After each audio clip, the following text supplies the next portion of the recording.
revenait, c'était à Ziguinchor, donc impossible de, etc. Et quand il venait vers Dakar, il y a eu donc le blocus, ainsi de suite. Donc, je dis, moom mi nekkoon ci difficulté ak situation boobu ci jamono jooju ñun membres de la coalition ñoo amoon les moyens politiques, les moyens humains, notre expérience politique, technique pour mën génner la coalition, génner ko moom ci situation bi et sauver ce qu'il y a à sauver, parce que quand même Yewwi Askan Wi dafa révéler le peuple sénégalais. C'est une coalition qui a fait des résultats extraordinaires. Et la preuve, c'est au niveau du Parlement, au niveau des collectivités locales, malgré le fait que la liste nationale ñu ci doon séntu kenn nekku ci. Mais on a battu campagne, il y a une confiance extraordinaire.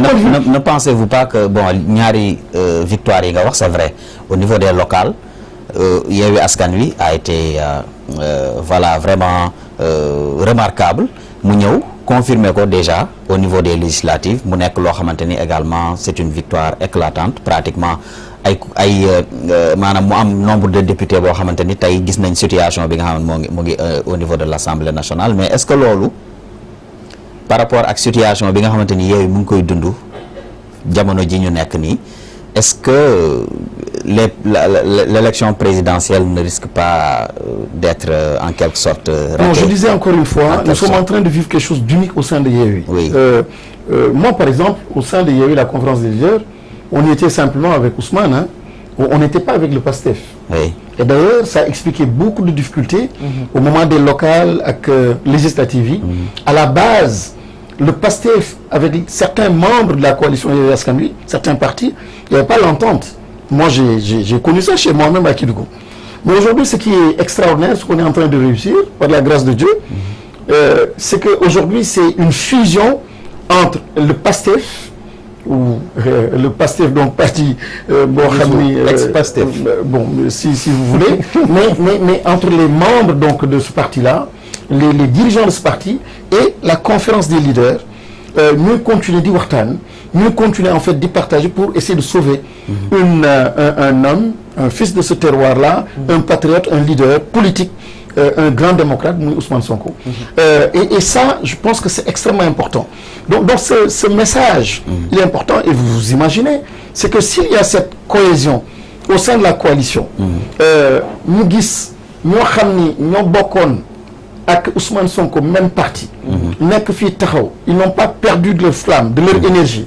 Yewwi Askan Wi taxaw ba léegi, je dis jusqu'ici, on a entre nos mains la confiance boo xam ni population joxoon na ko Yewwi Askan Wi ba léegi confiance boobu mu ngi fii.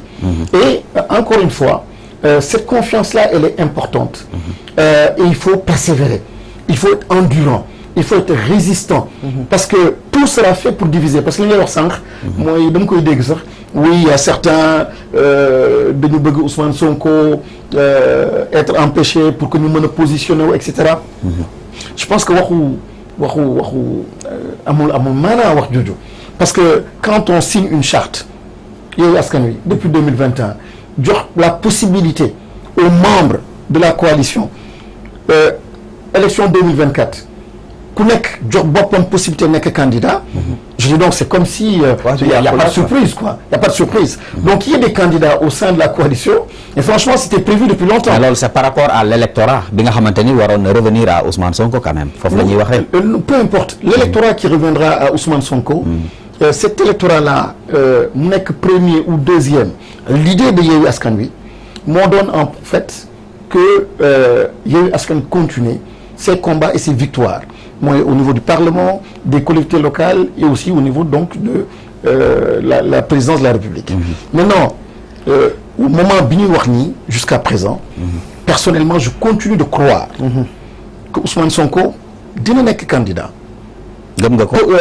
En fait, si le droit et j'espère que brin de lucidité dina ñëwaat, parce que quand on parle de contumace, wax dëgg yàlla xam nañu lu muy tekki. Mooy koo xam ni il est recherché. Donc su dee tey jii le ministre de la justice ou bien le procureur bëgg gëmloo nit ñi nit ki jeexal na parce que alors que yow yaa ko téye wax dëgg yàlla ça fait non-sens.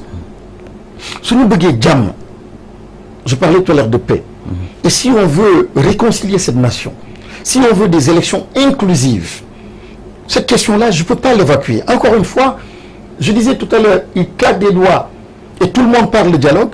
Il claque des doigts et tout le monde parle de contumace. Mais c'est fini? Non. Je ne veux pas qu'on réfléchisse à l'intérieur de la boîte d'un procureur ou du ministre de la Justice. Du dëgg. Du dëgg. Lii di dëgg mooy ni kii jàpp ngeen ko lële daanu na màbb na mooy dëgg. Kon wax jooju jeexalul wax fayul wax. Il faut refuser d'être enfermé dans leur logique. Leur logique ne constitue pas la vérité. Maintenant, ça fait du forcing. Mais est-ce que c'est pas de bonne guerre tamit, hein? On est en politique. Non, je déteste affirmation yu mel noonu dafa rey réew mi. Une politique boobu c'est la politique. Il faut se donner des coups, il faut se mentir, il faut se trahir. Moi, je ne fais pas de politique comme ça. dafa war a dakk dafa war a arrêter politique pour ne ni non et cetera ma jalgati constitution ma jalgati droit ñu ne c'est bonne guerre. Ah non, s'il vous plaît. N'acceptez jamais ça. On dit en politique tous les coups. Non. Ça, c'est ce qu'on dit. C'est une politique pour saleté. Et loolu, il faut le refuser, s'il vous plaît. Par respect pour soi, par respect pour ses textes. D'accord. Loolu soo ko nangoo, mais c'est grave. Demain, jox ma réew mi man tam ma ne au nom de la politique, je fais ce que je veux. Mais il faut arrêter ça. Donc pour évacuer question boobu Moussa. xam nga yaa ngi koy bëgg évacuer. Non, en fait, non, vous voulez évacuer mais ñu tëj ci chapitre dañoo nekk ci temps de waaw d'accord, mais da nga ubbi lu am solo. Oui. loo xam ne mën naa ko tëj sax mën naa ko tëj mais su ma wax ji simplement mooy bëgguma simplement def des émissions pour émission. Oui. Il faut pas nous meubler le temps. Il faut pas nous meubler la presse. Il faut pas nous meubler nos discours. Les vrais problèmes sont des problèmes de droit et état de droit. Il faut ñu xuus di dugg ci détail bi su dee benn point la sax ñu dugg ba nit ñi comprendre. Parce qu'en réalité il s'agit de ça. La stabilité de ce pays, paix ci jàmm ci réew mi dépend de ça essentiellement. Constitution, droit, état de droit, justice. ku ko fooyee yàqu nga et ku accepter en fait ni bon nii la war a demee parce que politique la Ousmane Sonko waroon na noppi et cetera waroon ngeen négocier. Ah non, c'est deal boobu mën na rey une société. Actuellement on voit ni mu nekkee di rey askanu Sénégal. waxuma sax langue politique à tout point de vue ñii di def business ñu ngi daanu ñii war a liggéey mënuñu liggéey ñii war a tekki tekkeetuñu ñii war a am une ascension sociale mënatuñ ko am. Parce que le jeu est complètement faussé. Soo jegee régime bi tant mieux soo jegewul yow yàqu nga.